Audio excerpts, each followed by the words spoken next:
তৃতীয় খণ্ড, চতুর্থ পরিচ্ছেদ। যতো বাচো নিবর্তন্তে অপ্রাপ্য মনসাসহ। ব্রহ্মের স্বরূপ মুখে বলা যায় না। একজন ব্রাহ্মভক্ত জিজ্ঞাসা করিলেন, ঈশ্বর সাকার না নিরাকার? শ্রীরামকৃষ্ণ: তার ইতি করা যায় না। তিনি নিরাকার আবার সাকার। ভক্তের জন্য তিনি সাকার। যারা জ্ঞানী অর্থাৎ জগৎকে যাদের স্বপ্নবৎ মনে হয়েছে তাদের পক্ষে তিনি নিরাকার। ভক্ত জানে আমি একটি জিনিস, জগৎ একটি জিনিস, তাই ভক্তের ঈশ্বর ব্যক্তি হয়ে দেখা দেন। জ্ঞানী যেমন বেদান্তবাদী কেবল নেতি নেতি বিচার করে।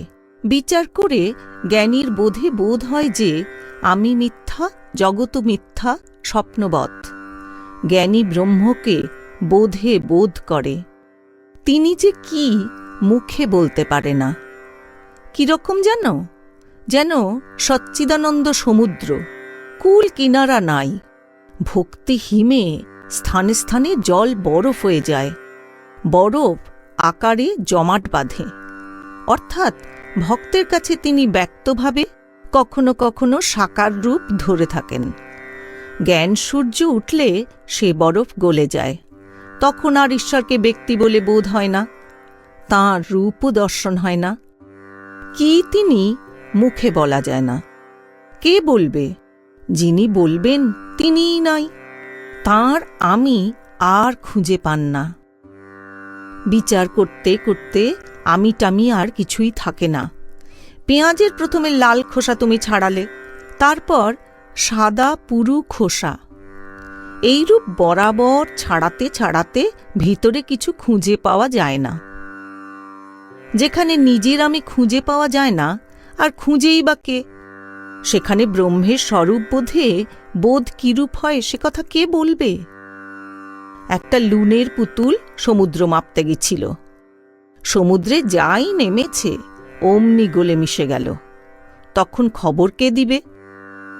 পূর্ণজ্ঞানের লক্ষণ, পূর্ণজ্ঞান হলে মানুষ চুপ হয়ে যায়। তখন আমি রূপ লুনের পুতুল সচ্চিদানন্দরূপ সাগরে গলে এক হয়ে যায়, আর একটুও ভেদ বুদ্ধি থাকে না। বিচার করা যতক্ষণ না শেষ হয় লোকে ফড়ফড় করে তর্ক করে, শেষ হলে চুপ হয়ে যায়। কলসি পূর্ণ হলে কলসির জল পুকুরের জল এক হলে আর শব্দ থাকে না। যতক্ষণ না কলসি পূর্ণ হয় ততক্ষণ শব্দ। আগেকার লোকে বলতো কালা পানিতে জাহাজ গেলে ফেরে না। আমি মোলে ঘুচিবে জঞ্জাল। হাজার বিচার করো আমি যায় না। তোমার আমার পক্ষে ভক্ত আমি, এ অভিমান ভালো। ভক্তের পক্ষে সগুণ ব্রহ্ম, অর্থাৎ তিনি সগুণ একজন ব্যক্তি হয়ে রূপ হয়ে দেখা দেন।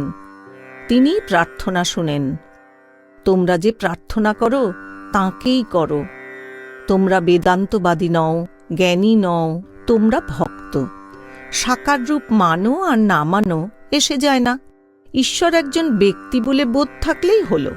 যে ব্যক্তি প্রার্থনা শুনেন, সৃষ্টি স্থিতি প্রলয় করেন, যে ব্যক্তি অনন্ত শক্তি, ভক্তিপথেই তাঁকে সহজে পাওয়া যায়।